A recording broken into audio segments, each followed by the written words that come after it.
الحمد لله رب العالمين، وصلى اللهم وبارك على نبينا محمد وعلى آله وصحبه أجمعين، أما بعد. حياكم الله إخواني الكرام.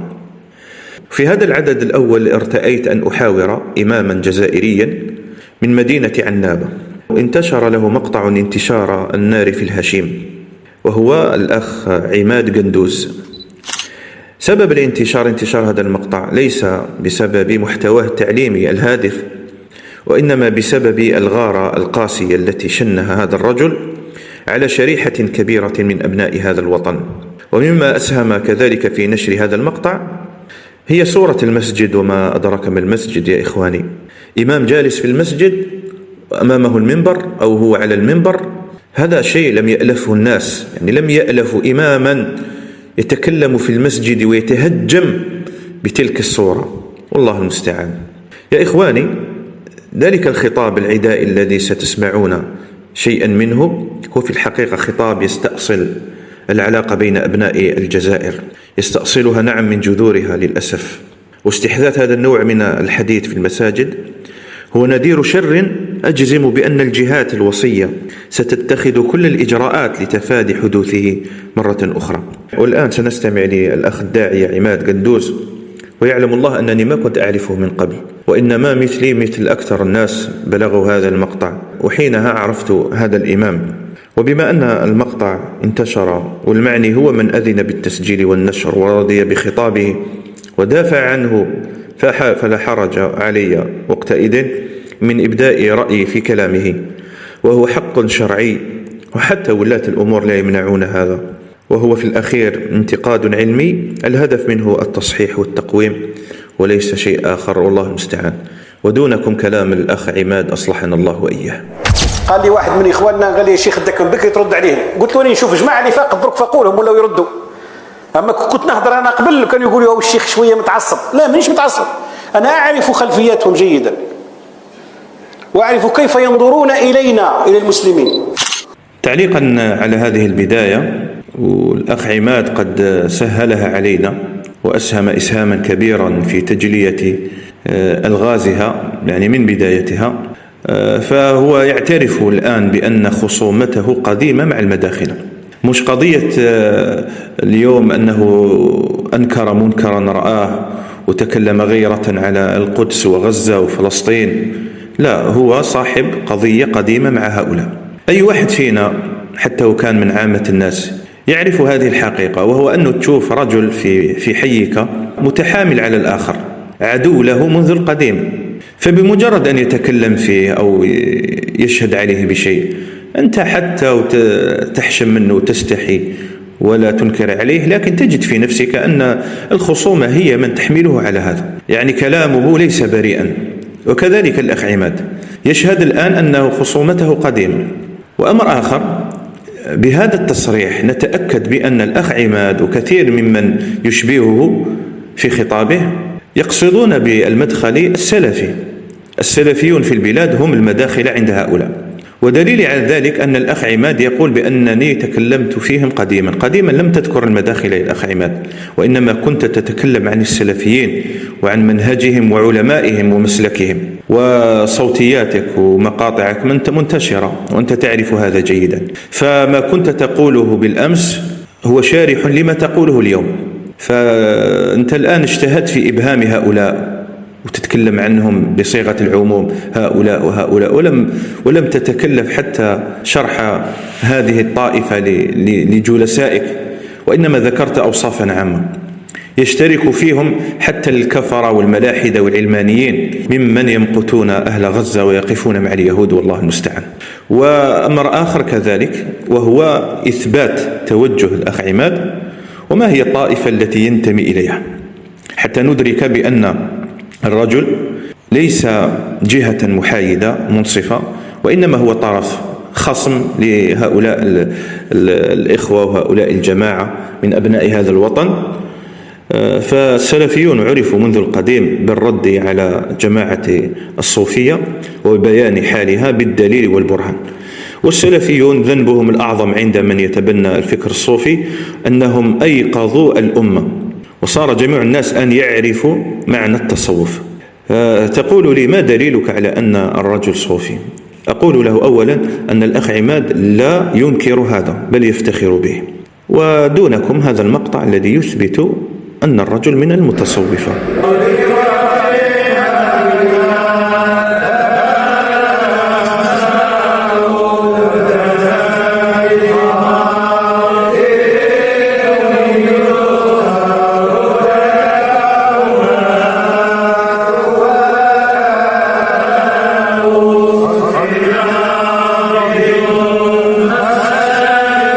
وأكثر من ذلك قد أفاجئ السامع بأن الأخ عماد لا ينتمي انتماء شكليا للمتصوفة، بل يرى ويعتقد بأن التصوف واجب وفرض على جميع الناس.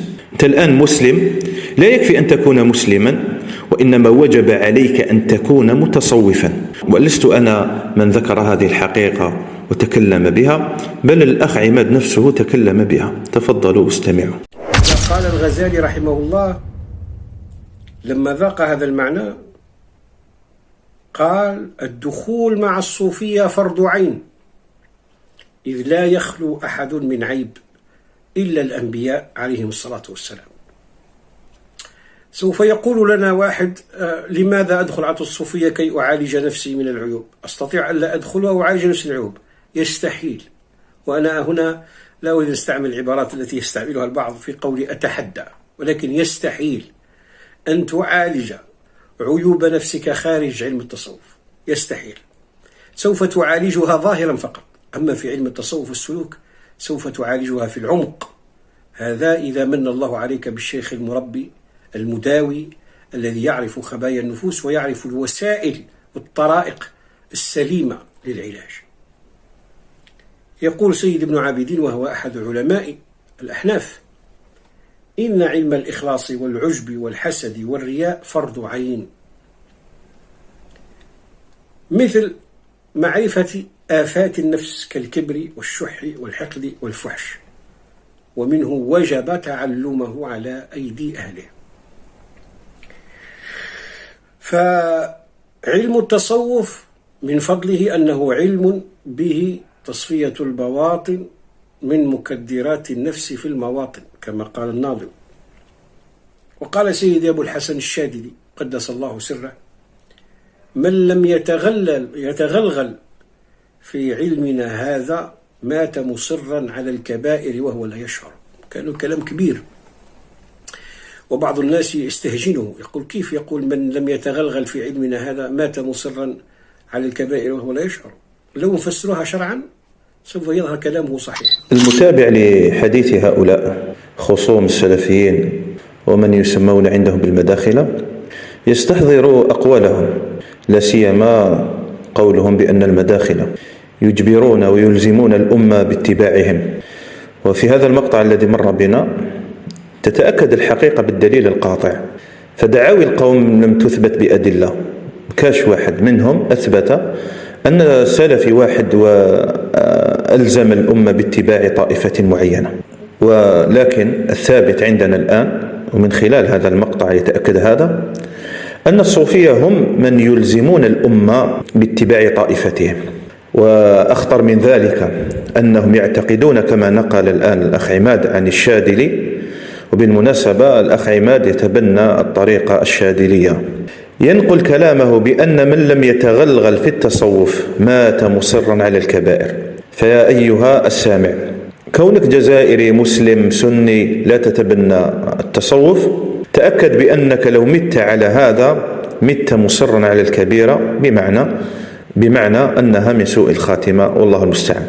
فعيوبك يا أيها المسلم أيها الجزائري إذا لم تعالجها بالتصوف فأنت في الحقيقة تضيع وقتك ولن تظفر بما تبحث عنه. هؤلاء الآن هم من يردون على السلفيين وعلى المداخلة، والله المستعان. وفي المقطع الموالي أثبت للناس بأن الأخ عماد كان قديما قبل أن يعلن تصوفه كان يدعي الحياد وكان يتكلم بهدوء، ووجدت له مقطعا يؤكد فيه ما أذكره أنا. لو نقلت هذا المقطع لوحده لكان كافيا.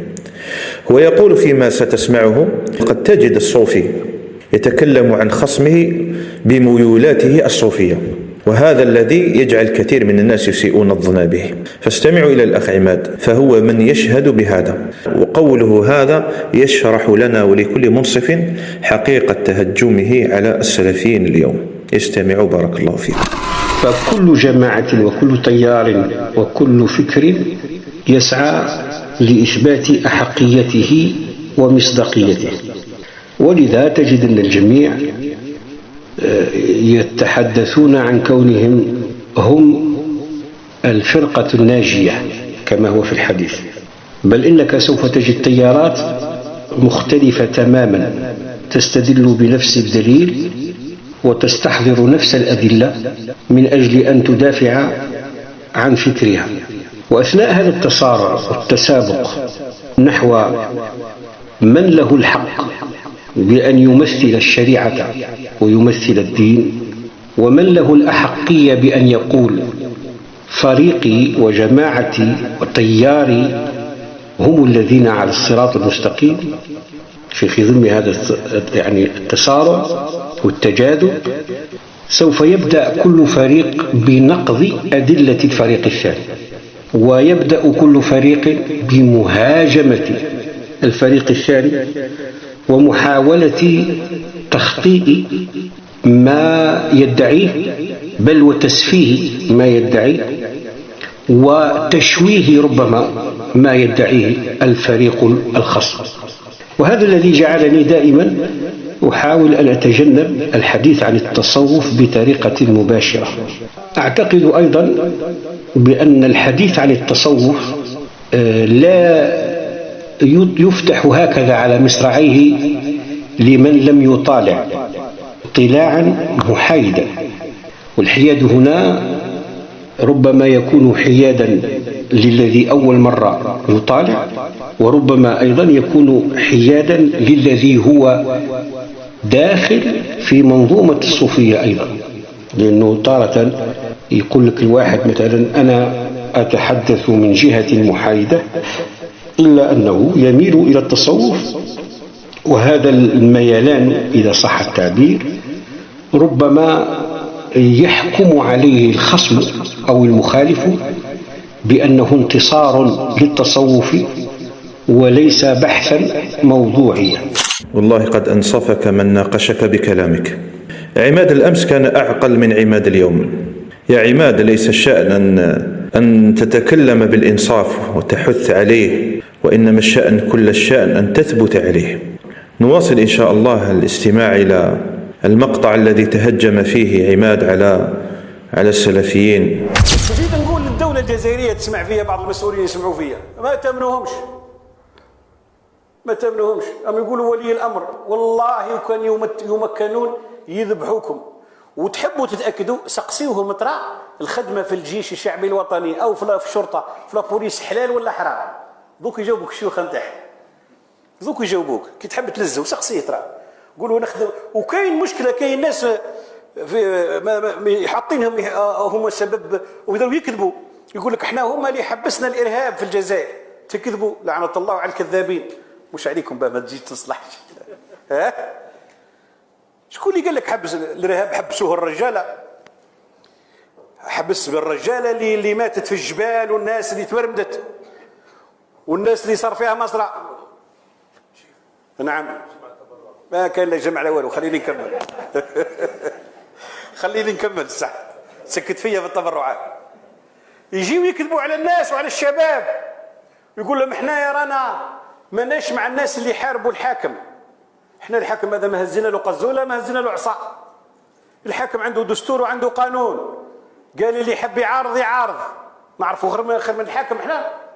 الناس كده تعارض في الحاكم بالقانون. كان جاء واحد يهز السلاح ضد الحاكم احنا ضده، هذه مفروغ منها. بصح مادام الحاكم فتح الباب وقال اللي يحب يمارس السياسه يمارس، الله يسهل. علاش تقول لي انت ما عندكش حق تحضر؟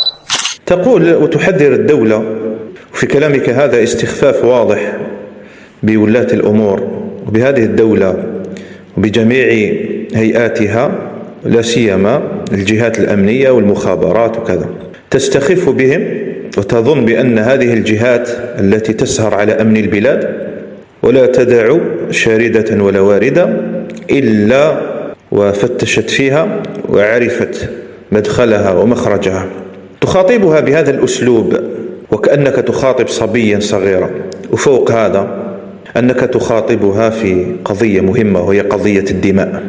الدولة الجزائرية لا تعرف بأن فيه فئة تهدد أمن البلاد وتتحين الفرص لإراقة الدماء. الآن المستمعين إليك في المسجد في تلك اللحظة هم يستمعون إلى رسالتك هذه التي توجهها للدولة. كيف سيكون موقفهم من دولتهم؟ أنت بهذا تبث أولا الرعب، أنت تخوف الناس، تخليهم يشكوا في دولتهم. تتصور أنهم فيه طائفة بهذا الشكل دولة لم تتفطن لها؟ إنها الأحقاد التي أنطقتك يا عماد. يا عماد، وأنت إمام في المسجد تدرك جيدا أن أفضل وأعظم ما يجب على الإمام أن يتحلى به هي الشجاعة. أنت تدرك جيدا أن الأئمة في الغالب يخطبون في الناس بما يروق لهم وبما يوافق أهواءهم. قل في الأئمة من يخطب في الناس بشيء وهو يدرك أن المسجد وأن المصلين سيعارضونه سيقفون له ربما كما وقع كثيرا. لكن بمجرد أنه يدرك أن هذه القضية توافق أهواء العوام فتجده مقداما في هذا الموضوع، يتكلم بحرية كما تفعل أنت الآن. أنت تدرك جيدا أنه في هذه الساعات القلوب تتألم على مصابنا في غزة، وجميع المصلين الآن في مسجدك عندهم اهتمام كبير وحرص وشفقة على إخواننا في غزة. لذلك أنت الآن أقحمت قضية غزة وتكلمت عن أناس يعارضون أهل فلسطين ويقفون مع اليهود. لذلك تتكلم بهذه الحرية بهذه الطلاقة التي أجزم بأنك ندمت عليها. ولولا هذه القضية ما كنت أنت ولا غيرك ليبوح بمثل هذه بشيء من هذه الأسرار، أسرار القلوب والحقد الدفين على إخوانكم من أبناء هذا البلد. يا أخي عماد، تتكلم في قضية الدماء وفي قضية الأمن هكذا من غير أدلة، ثم أين هي جهودك في بيان حال هؤلاء قبل قضية غزة؟ يا أخي، ماذا فيه طائفة تهدد أمن البلاد ويوجد من ضمن مشروعها ذبح الجزائريين ومواجهة الدولة، كان من الفروض عليك تخصص دروس وتشرح وتذكر بالتفصيل أماكن هؤلاء وأسماءهم وأين قالوا هذا وتكشف عن مخططاتهم. أبهذا الخطاب يحذر من الفتن؟ ألم تستفد من طريقة السلفيين الذين قاموا قومة الرجال وجاهدوا في هذا الباب جهادا عظيما وبينوا للمسلمين ولولاة أمورهم حقيقة الخوارج بالأدلة، واقتطعوا جزءا عظيما من أوقاتهم لبيان هذا الفساد؟ أنت الآن جيت قاعد في درس في 5 دقائق تكلمت وبررت قلبك واتهمت إخوانك بأشياء عظيمة وخلاص انتهى الموضوع ولن تعود إليه، لا سيما إذا رفع البلاء عن إخواننا في غزة. ما أخطر وما أعظم كلامك. وفوق هذا تقسم بالله على هذا الكذب، تقسم بالله على هذه الفرية وتقول لو أنهم تمكنوا لذبحوكم. تقسم بالله رب العالمين وفي بيت من بيوت الله على هذه الفرية، فأعد جوابا بين يدي الله.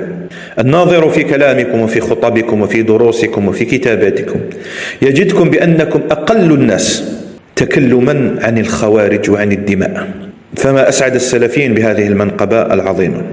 أما قضية تحريم العمل في الجيش وكذا، أنت تدرك جيدا والدولة الجزائرية والجهات الأمنية تدرك جيدا بأن السلفيين ردوا على صاحب هذه الفتوى وبينوا حاله. يا الأخ عماد، أنت تعرف جيدا أن السلفيين ليسوا بمعصومين، فيوجد منهم من ينسلخ ومن ينتكس، فما مصيره؟ أنتم دائما تقولون بأن السلفيين يتكلمون في بعضهم البعض. لا يا أخي عماد، الحقيقة ماثلة أمامك. السلفي إذا انتكس وانسلخ الدعوة السلفية تنفي خبثها. ما عندناش مجالس خاصة مخططات واحتواء المخالفين وأصحاب المخططات. أنت تسير على الطريقة السلفية، فبمجرد أنك تنحرف يصبر عليك وينصح وتنصح، وبعد عنادك يحذر منك ويتبرأ منك. هذه دعوتنا وليست كدعوة الإخوان والدعوات الأخرى التي تتعاطف معها أنت يا عماد. دعوة الإخوان التي تتعاطف معها تدرك جيدا بأنها تحتوي كل الطوائف، ومن تحت عباءاتها خرج كثير من أصحاب التكفير، وسيأتي إن شاء الله التفصيل في هذا الباب. أما قولك الذي فيه تنكر قبيح لجهود السلفيين في الرد على الخوارج وفي دفع فتنة الإرهاب عن بلادنا، فهذه الجهود وإن تنكرت لها أنت فولاة الأمور في الجزائر وحتى الشعب الجزائري الكل يدركون هذا، وهذا من أعظم ما سمعته.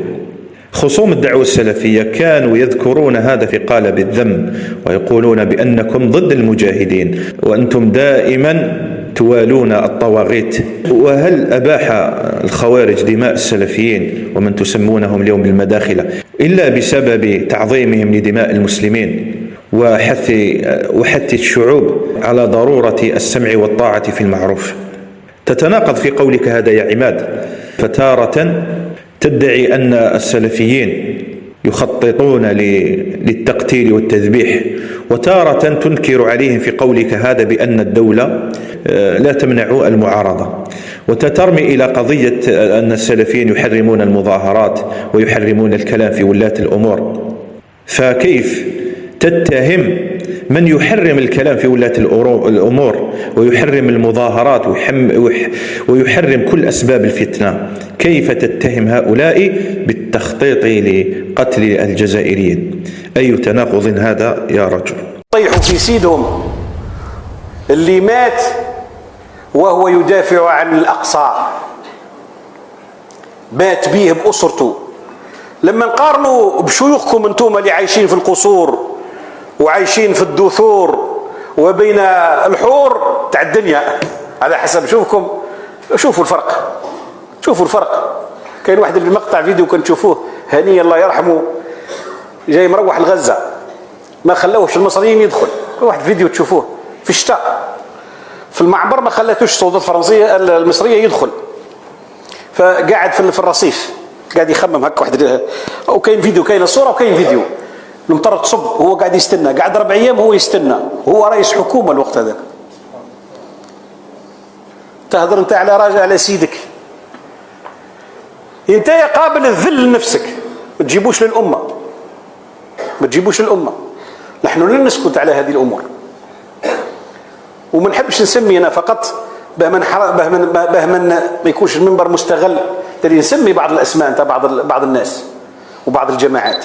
والله ما كنت أتوقع أن يأتي علي يوم وأسمع فيه مثل هذه الخطابات القبيحة، وهي تستعمل ضد جزائريين، ضد أبناء الوطن، أبناء وطنك يا عماد، تتكلم فيهم بهذه الطريقة من أجل رجل من دولة أخرى.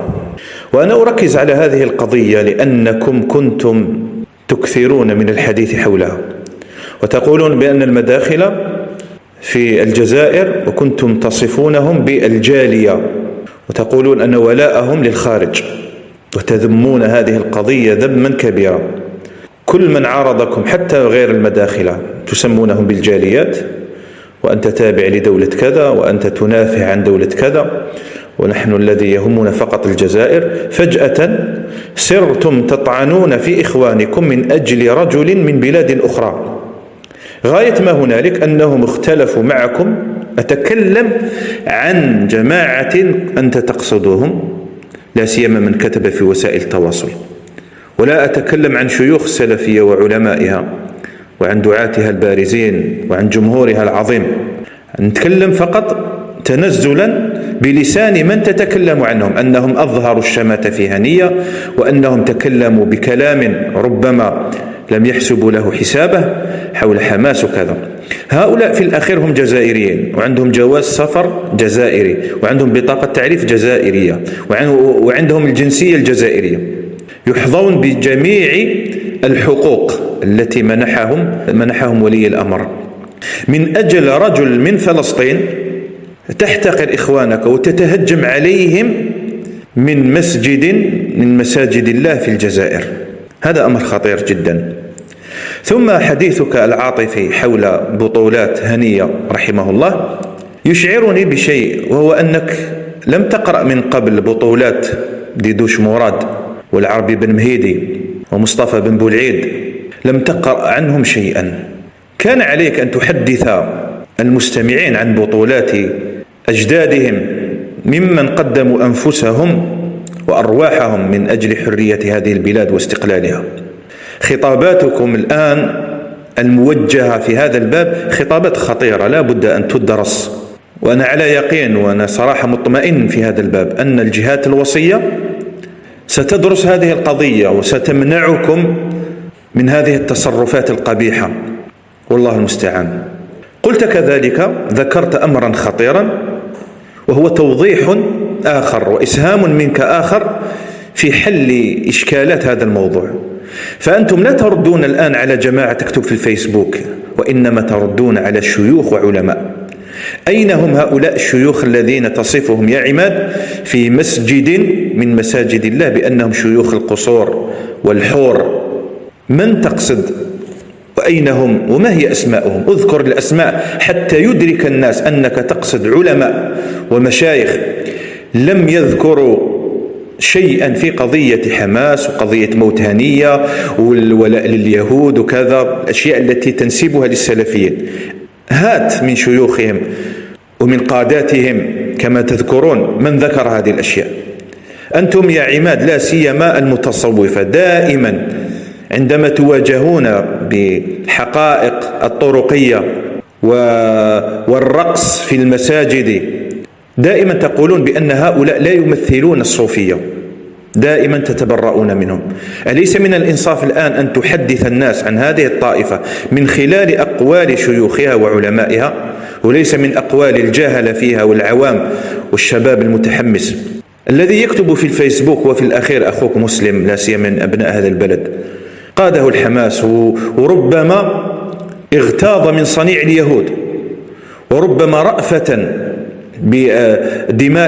بدماء المسلمين في غزة تكلم بذلك الكلام، يعني تكلم غيرة على الدماء، وشاف بأن حماس هي من تسببت في تلك الدماء. لماذا لا تنظر إلى قوله وموقفه من هذا المنظور؟ لماذا دائما تنظرون من الجانب السيء وتقولون بأن الرجل تكلم بهذا لأنه يوالي اليهود، لأنه لا يحب المجاهدين؟ هذا الخطاب العاطفي لا تجده حتى عند الدولة الجزائرية وموقفها من حماس. ما فيش داعي أني أذكره لك، وإنما انظر في تصرفاتها حتى في نشرة الأخبار الرئيسية.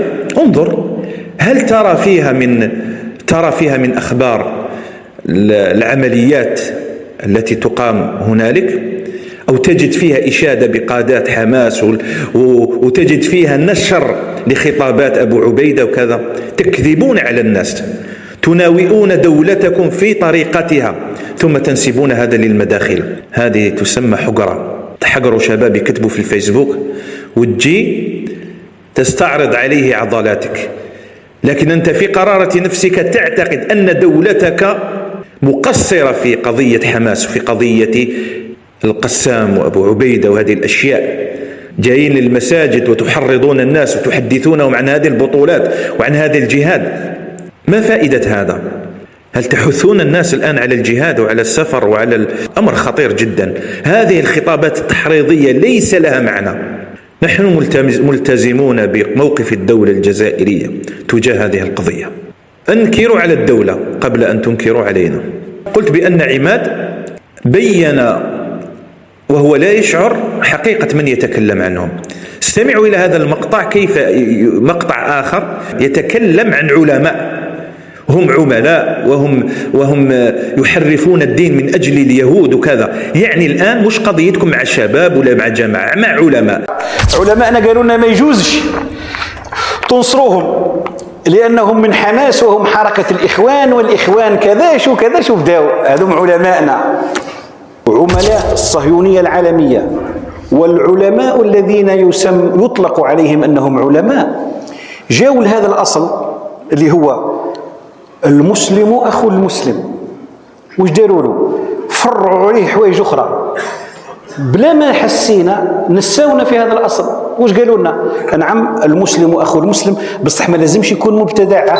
طيب أنت وصفتهم بأنهم علماء، أذكر لنا واحدا منهم. هل فيهم الشيخ الفوزان؟ هل فيهم الشيخ العباد؟ أم أنك تقصد الشيخ ربيع المدخلي فقط؟ هؤلاء علماء من بلاد أخرى تربطنا معها علاقات طيبة. هؤلاء قنبلة موقوتة، خونة، والتاريخ أثبت بأنهم خونة في بلدانهم. في ليبيا كانوا ساكتين راكحين، كان القذافي هو ولي الأمر. نهار اللي مات القذافي ودخل الناتو ولاو تبعوا جماعة تاع طرابلس. اقراوا لازم تقراوا، ما يكلحكمش. تبعوا جماعة عبد الحكيم بالحاج هذاك تاع طرابلس وكذا.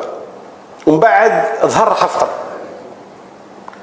حفتر في بنغازي وجاء بجيشه. جاءتهم فتوى من عند الشيخ نتاعهم يدخلوا مع حفتر. نسأل الله تعالى العافية. ما أعظمها وما أقساها من تهمة الخيانة. هذه التهمة التي هي محرمة في شريعة الإسلام ولا يجوز إطلاقها إلا بدليل واضح. وكذلك في بلادنا حاكم البلاد يمنع استعمال مثل هذه المصطلحات والعبارات. فكيف ترمي إخوانك ومن خالفك في قضية غزة؟ ترميهم بالخيانة، خيانة الأوطان وما أدراك ما هي.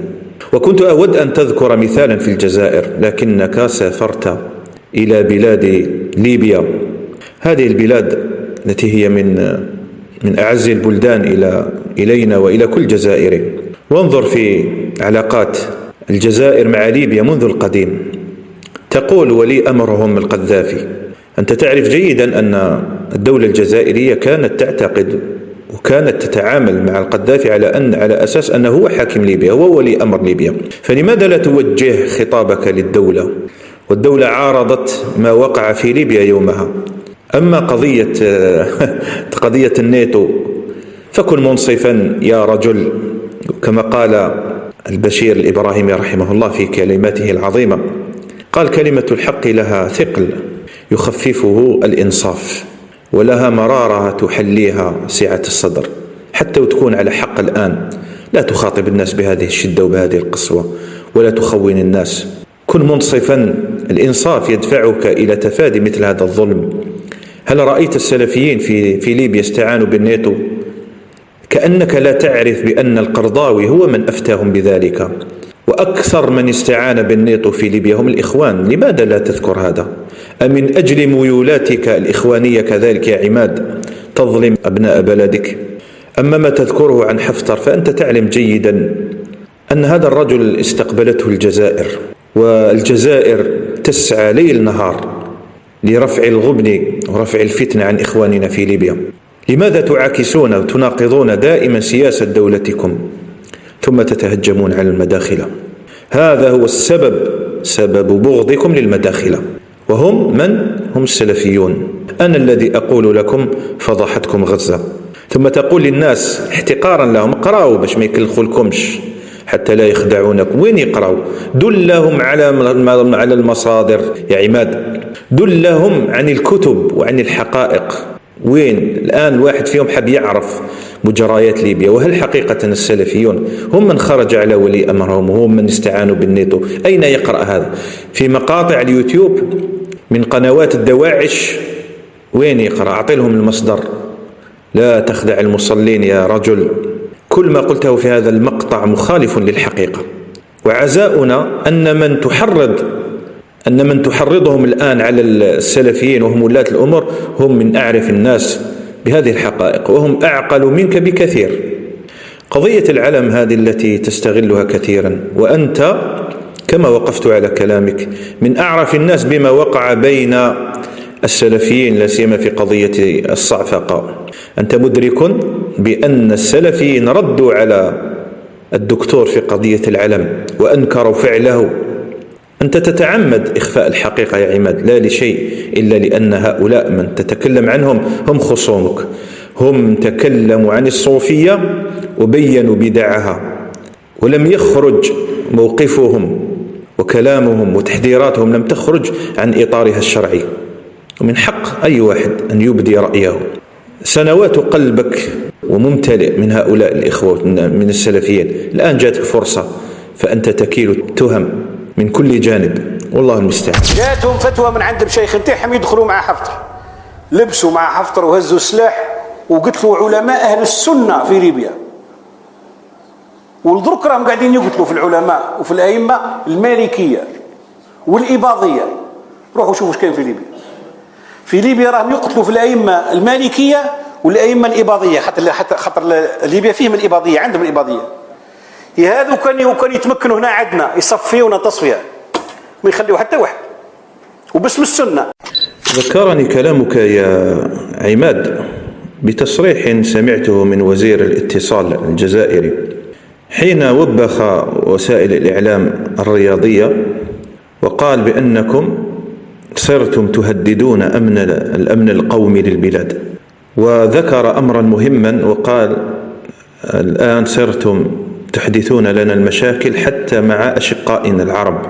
أظن الأمر كذلك عند بعض الأئمة، وأجزم بأن الوزير وزير شؤون الدينية لولا المصلحة واحتراما لمقام الأئمة لربما صرح بنفس التصريح. هذه الخطابات التي تهاجم الدول العربية والإسلامية التي تربطنا معها علاقات طيبة صارت الآن حديث الساعة في مساجدنا، وتخوين الحكام وحتى الشعوب صار أمرا مريبا. وأمامنا هذا المثال، مثالك يا عماد، فلا أدري ما دخلك في قضية ليبيا وهي شأن داخلي. أترضى أن يتدخل غير الجزائريين في قضايانا؟ فلماذا تتدخل في قضاياهم لا سيما المتعلقة بالفتن والدماء؟ تقول جاءتهم فتوى إخواننا السلفيين في ليبيا، جاءتهم فتوى فوقفوا مع هذا حفتر. وأصل هذه الفتوى التي تتكلم عنها هي فتوى للشيخ العلامة ربيع المدخلي. تخطئ عندما تعتقد بأن الشيخ ربيع طفل صغير أو جاهل لا يحق له أن يفتي للشعوب الإسلامية. الشيخ من كبار العلماء، ومثل ما أفتانا كذلك في الجزائر، هل نسيت؟ نعم، أفتانا بحرمة الدم الجزائري، وأفتانا بوجوب التحذير من الخوارج، وحذر الخوارج وكلمهم. والمكالمة بينه وبين لعلها أول كتيبة أو من أوائل الكتائب الإرهابية التي نزلت من الجبال، مكالمة بين هذه الكتيبة وبين الشيخ ربيع موجودة ومنتشرة ويعرفها ولاة أمورنا. أهل ليبيا والعقلاء في العالم يعرفون جيدا أن الإرهاب لا سيما جماعة أنصار الشريعة ثم الدواعش لما أرادوا إقامة دولة البغداد في ليبيا ما وقف لهم إلا أهل السنة، إلا السلفيون هم من قاتلوا الخوارج، وبهم وبعد فضل الله تعالى اجتثت شجرة الخروج والتكفير من جذورها في بلاد ليبيا، وهي والله من أعظم محاسن الإمام ربيع المدخلي حفظه الله. تجهلون علينا بمثل هذه الأشياء لأنكم تعرفون أن أكثر الناس لا يفهمون شيئا في هذه القضايا السياسية، ثم تبالغ هذه المبالغة الشنيعة وتقول عن السلفيين اللي هم المداخلة، تقول أنهم قتلوا العلماء، ثم أدخلت قضية الإباضية وهي قضية عظيمة جدا يعرف خطرها ولاة الأمور عندنا. تثير هذه القضية لغرض في نفسك، وأنت تعلم جيدا الفتنة التي وقعت في بلادنا بسبب هذه القضية. فلا أدري لماذا إلى هذه اللحظة لم تتراجع عن هذه الكلمات الخطيرة. لا أدري لماذا لهذه اللحظة لم تستدرك على الأقل بتوضيح حول ما قلته في هذا الدرس. تمتحنوا يا أخي، يحبوا يمتحنوا الناس. هم قولوا ما حكم الاستعداد للعالم هذا الجزائري، وش حكمه؟ كلهم يعتقدوا باللي هذا العالم شرك وما يجوز السلام ولا الوقوف له. قضية العالم أنت تعرف جيدا أن السلفيين ردوا على الدكتور لما أخطأ ذلك الخطأ العظيم عندما قال أن العلم يمثل الوثنية والوطنية وكذا. أنت تخلط بين هذه القضية وبين قضية الوقوف للعلم. هذا الشأن لا دخل لك فيه، بما أن ولاة الأمور يعرفون حقيقة موقف السلفيين. السلفيون لا يداهنون، يذكرون هذا في فتاويهم وفي مجالسهم. هذه مسألة معروفة ذكرت حتى في دروس علماء الدنيا كلها. قضية الوقوف للعلم، لا علاقة لها باحترام العلم ولا علاقة لها بالوطنية والخيانة. لا تكذب. ألا تذكر الأئمة اللي ما وقفوش للعلم ثم رجعوا، كلهم رجعوا وهم الآن أئمة مساجد. تظن ولاة الأمور مندفعين مثلك؟ لا أبدا، هم أعقل مما تتصور. وكذلك القول في قضية تحريم العمل عند الجيش وعند الشرطة، فأنت تدرك جيدا لكن تخفي الحقيقة. تدرك بأن السلفيين ردوا على من أفتى بهذا حتى وكان من قبل معهم، لكن هذه ميزة أهل السنة وميزة السلفيين. السلفي لا تأتيك منه الخيانة. السلفي يدرك أن الرجل مهما بلغت منزلته ليس بمعصوم. ما عندناش احنا البيعة والعصمة. احنا السلفي مهما كان عالما إذا أخطأ لا سيما في هذه المسائل وضعف وانسلخ من منهجه نرد عليه، نصبر وننصح لكن نرد عليه ونكشف باطله. وصاحب الفتوى التي تتكلم عنها لا علاقة له بالمداخلة، بل الشيخ ربيع المدخلي حذر منهم. فأشرحوا للناس وفسروا لهم ما تقولونه، فهي والله مسؤولية عند الله تعالى، والله المستعان. ففيقوا ما كنحكمش بالسنة، نحن أعرف بالسنة منهم، ونحن هم أهل السنة، أما هم أهل البدعة. والأخرى هذا الاستشهاد إن شاء الله نحسبه شهيد نتاع أخونا إسماعيل هنية، زاد فضحهم. وجماعتنا اللي ما مش فاهمين تاع أصحاب النية مساكن اللي تكلحوا اللحية وتكلحوا كذا، وتكلحوا الله المستعان، وتكلحوا كلمة أهل السنة والجماعة، اللي تكلحوا العبارات هذه.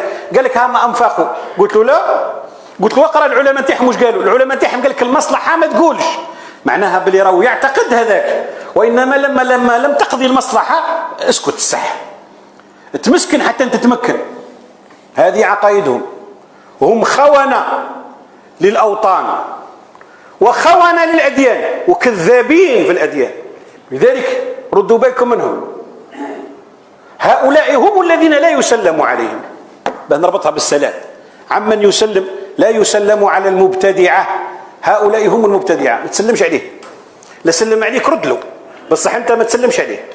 أنا أفتي بهذا هو على المباشر، لا تسلموا عليهم وما تعطوهمش بناتكم، ما تزوجوش بالبنات، ما تعطيش، لأنه عقيدته فاسدة.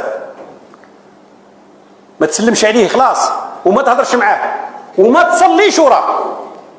ونزيدك أنا، كان يعود واحد منهم إمام ما تصليش وراه. لا إله إلا الله ولا حول ولا قوة إلا بالله، وإنا لله وإنا إليه راجعون. مبتدعة، خونة، كل هذه الصفات القبيحة تنسب ويتهم بها أبناء الجزائر. انظروا إلى قوله مخاطبا جلساءه، قالوا من أنتم من وايا، أنتم من وايا اللي يجيك لخلكم، بمعنى لكل من يأتي يخدعكم. بماذا؟ باللحية وقول الله المستعان. وهذه الصفات هي صفات المداخلة عند القوم، يعني من شدة عجزهم في بيان حقيقة المداخلة، لأن المداخلة لو كانوا طائفة عرفوا بعاداتهم وطقوسهم وأصولهم الفاسدة لسهل على هؤلاء إظهار ما عند المداخلة هو بيان حقيقتهم. لما عجزوا صاروا يذكرون من صفاتهم أنهم عندهم لحية والقميص، وهذا هم المداخلة. وقد تأثر الناس بهذا التحريض وبهذا الكذب. فانظر مثلا إلى هذا الرجل الذي كتب بنفسه أنه أعاد الصلاة خلف إمام لا لشيء إلا لأنه شك فيه هل هو مدخلي. مجرد الشك خلاه يعاود الصلاة، وكل هذا بسبب هذا الرجل. وهو في كلامه الآن بسبب أقصد هذا الرجل وغيره. انظروا الآن في كلامه هو يقول لا تصلوا خلفهم، يكون إمام ما تصليش خلفه. ومعنى ذلك أنه مدرك بأن الدولة الجزائرية بوزارتها تنصب أئمة مداخلة خونة ويخططون لقتل الجزائريين. هو مدرك جيدا بأن حتى في زملائه الأئمة فيه مداخلة، يحرض عليهم المأمومين ويحرض عليهم الناس بأن لا يصلوا خلفهم. وفوق هذا يقول لا تسلموا عليهم ولا تزوجوهم. تخيلوا معي أن عشيرة كبيرة في عنابة مثلا في منطقة هذا الرجل يكون فيها بعض السلفيين أو يخرج سلفي يحب يتزوج ويتقدم ليخطب فتاة من عائلته حتى من ابن عمه، فهذا ابن عمه يكون سامع مثل هذه الخطابات ويقول له لا أنت سلفي، قال لنا الشيخ عماد لا تزوجها. تخيلوا هذه الفتن اللي راح تدخل في العوائل وفي المجتمع وهذه الانقسامات. لابد أن يتدارك عقلاء البلد. ولات الأمور أنا بإذن الله مطمئن أنهم سيعالجون هذه القضية معالجة صارمة. يا عماد قضية السلام والتزهيد في هذا الخلق وفي هذا الواجب وفي هذا الحق، هذا من صنيع الصهاينة ومن صنيع اليهود. لست أنا من قرر هذا، بل أنت من قررته في واحد من دروسك، فاستمع إلى نفسك. لازم ندير كل الوسائل باه نولي نتفاهم معاك، نجي قدامك ونقول لك خويا راه الإسلام اللي فرض عليا الأخوة تاعك، موش تدير كل الوسائل باه ما تهضرش معايا، تسبني وتعاركني وتطيح فيا باه نعاديك. هذا مش منهج إسلامي يا جماعة، هذا المنهج تاع يهود تاع صهاينة، هذا لأنه مبني أصلا على الفرقة. المنهج الإسلامي شوف أنا وياك ما نتفاهموش، أرواح نتفاهم، هكا الإسلام يقول. نقعد أنا وياك 4 سوايع 10 سوايع 8 سوايع، نقعدوا شهر نقعدوا عام وحنا نتناقشوا. لماذا؟ لأنك أنت تقول أشهد أن لا إله إلا الله وأشهد محمد رسول الله، وأنا نقول أشهد أن لا إله إلا الله وأنا محمد رسول الله. لأنه الكلمة هذه راهي كلمة عظيمة، راهي تعصمني وتعصمك. فلا بد أن نأتي وأن نرجع، تعالوا إلى كلمة سواء. لا بد أن نرجع إلى كلمة سواء، نتناقشوا نتجادلوا نتناظروا، تجيب أدلتك ونجيب أدلتي، ولكن لا ينقطع حبل الوصال بأننا مسلمين، ما لازمش تقص. وهنا أمر مهم، وهو أن هذا الرجل يشهد على نفسه بأنه متابع للقضايا، يعني أن خطأه في هذا الباب هو خطأ متعمد. وفي بداية الأمر يظهر بأن هذه المداخل وهذه الطائفة يعني أجمعت على هذا الأمر، وهي مستراح منه، وكلهم فرحوا بموت هنية. وإذا به الآن في آخر المقطع يثبت بنفسه أن العلماء أنكروا على من كتب وعلى من أظهر الفرح، ثم للأسف يطعن في نواياهم بأنهم أنكروا عليهم لسبب ولمصلحة وكذا وكذا، وهذا كذب وفجور في الخصومة.